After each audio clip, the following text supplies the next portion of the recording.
Hello mga kamamshi! Welcome back to another video. Ngayon lang ulit ako nakapaggawa ng video. Ngayon lang ako nakapag-upload dito sa YT. Grabe, ang tagal.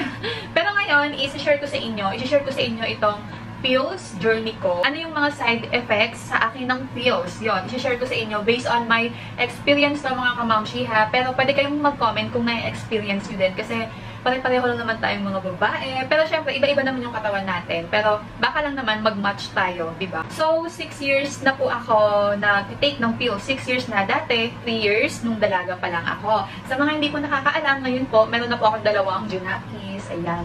And ngayon, yung bunso ko is 3 years old na. So, ayun, bali, almost 6 years na ako nagpipills. And share ko sa inyo yung mga side effects sa akin, good and bad, gano'n. And kung bakit mas pinili ko yung pills kaysa sa mga inject. Nag-inject na ako before, na-vlog ko yan, yung side effects sa akin yung inject, andyan, pwede nyung panoorin. And in-stop ko, isang beses lang po ako nag-inject kasi nga po, ang laki-laki talaga ng puson ko kasi nga hindi ka nilaregla. Yung iba, nilaregla daw sa inject, yung iba. Pero ako hindi ako nilaregla, kaya ang laki ng tiyan ko nun, lumalaki yung tiyan ko, tapos parang tumataba ako. So, ngayon, bumalik ako sa pagpipills. Ito yung ginagamit ko nung dalaga pa lang ako. Kasi nga, ayoko pa mabuntis dati. Syempre, hindi pa ready. And ngayon, sa experience ko is, nagtitake ako nito dati, diba? 3 years nung dalaga pa lang ako. Tapos ngayon, may anak na ako. Yung bunso ko, 3 years old na mahigit. So, 3 years na rin ako nagtitake ngayon. Ngayon na may anak na ako. So, 6 years na. And yung effect sa akin, yung side effects sa akin is pareho lang kahit nung dalaga ako. And ngayon na may anak na, parang walang nagbago sa side effects, pareho lang. Pero ngayon, share ko sa inyo yung good niya na side effects. And papakita ko muna sa inyo yung laman. Actually, naubos ko na siya. Ito yung laman niya. Sa mga hindi pa po nakaka-take nito, ayan, meron siyang Monday, Tuesday. Nung last Saturday na yung pinaka-last na, kahapon. Saturday kahapon, pinaka-last. Kaya binalatan ko siya ng ganyan para maalala ko kung kailan ako last uminom ng pills. Eh di ngayon, pang 2 days na, antay na lang ako ng mga 5 days or 3 days, reglahin na ako. Tapos, after ng regla ko, tsaka ulit ako iinom ng pills. Antay ko talagang matapos yung regla ko, ganun. Yung iba, after 7 days, bilang lang daw ng 7 days. Kaya lang ako kasi, tinatapos ko talaga yung regla ko muna bago uminom ng pills. Kasi ako, naka-experience ako, sinunod ko siya. Diba, naubos na siya. So, nagbilang ako ng 7 days. Tapos, hindi pa tapos yung regla ko noon, nung 7 days, uminom na ulit ako ng pills. Ayun, yung regla ko tuloy-tuloy, hindi nag-stop. Isang buwan din yung regla ko nun, kaya natakot ako. Kaya yun, hindi ko sinunod. Kaya ang ginagawa ko ngayon, sa akin ha, ngayon naantayin ko yung regla ko ngayon. And then, kapag natapos na yung regla ko, tsaka lang ulit ako inom ng pills. Hindi na ako nagbibilang kung 7 days or ano. Ganun. And so far, okay naman siya. Kasi at least every month, may regla ako. Ganun. Yung regla ko tuwing first of the month. Yung dating ng regla ko. And ito, yung side effects niya sa akin, yung good muna tayo. Nakaka-blooming siya. Napipil ko din sa scalp ko na hindi ako nagkaka-pimples, ganun. Nakaka-blooming yung side effect ni Althea. Althea po ito mga kamamshi ha. Ayan, Althea. Nakaka-blooming siya, nakakaganda ng skin, nakaka-smooth. Yun yung mga good side effects niya sa akin. Nakaka-smooth. Kahit puyat ako, ganun hindi ako haggard.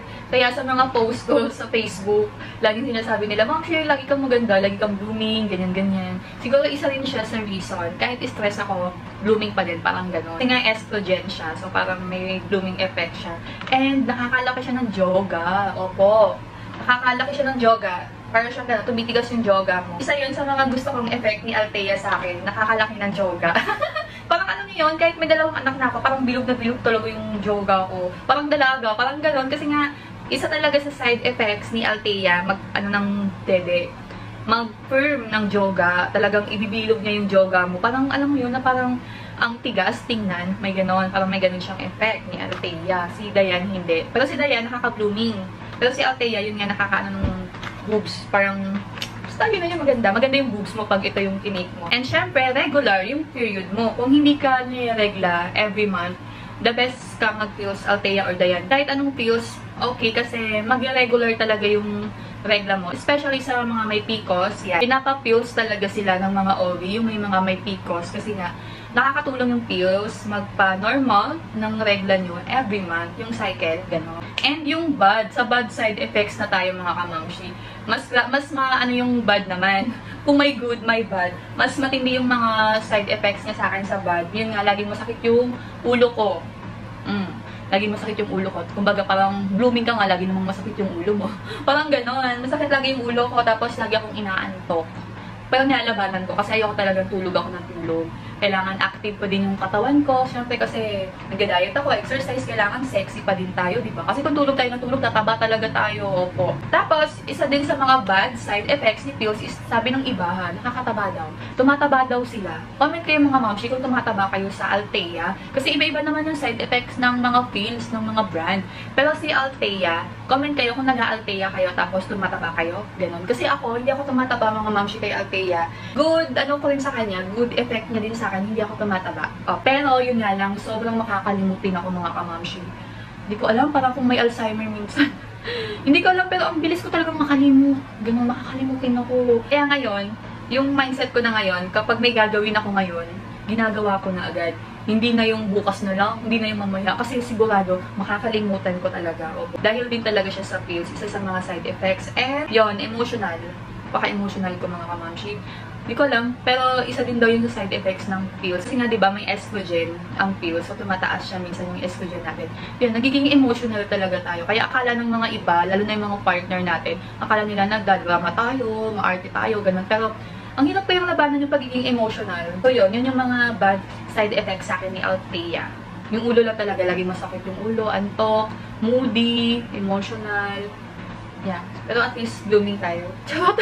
And syempre, hindi tayo agad mabubuntis kasi pag hindi pa tayo ready magbuntis, kailangan natin ng family planning. Opo. Kailangan talaga natin ng family planning kasi ito kasi yung nag-ano sa akin eh, ano ka ng katawan ko, feels. Yung iba naman, inject. Yung iba, ano yun, yung ilalagay sa braso. Yung ilalagay, IUD. Yung iba nila, di ba, meron pa yung iba, yung nilalagay sa loob ng pempem, ganun. Pero hindi daw kasi, hindi ko tinakay. Kasi takot ako naman nilalagay dito. Nakakatakot yun, hiwain yung balot mo. Tapos yung sa loob naman ng pempem, IUD ata yun, is, yun nga hindi daw komportable. Kasi nasa loob siya ng pempem. Kaya, nagpipills ako. So far, sa ngayon, wala pa naman akong plano magka-baby. Kaya, pills na lang muna. So, ayun. And share yung mga momshi ha, yung mga ginagamit nyo ngayon na family planning or kung nagka-calendar method kayo. Comment yung mga momshi yung mga experience nyo sa pills, kung anong pills yung ginagamit nyo. Nagbabasa po ako ng mga comments nyo dyan sa baba. So, yun lang. Yun lang muna share ko today. Next naman is share na naman ako sa inyong iba. And please subscribe. Subscribe kayo para updated kayo sa aking motherhood journey. So, thank you for watching mga ka-momshi. See you next time po ulit!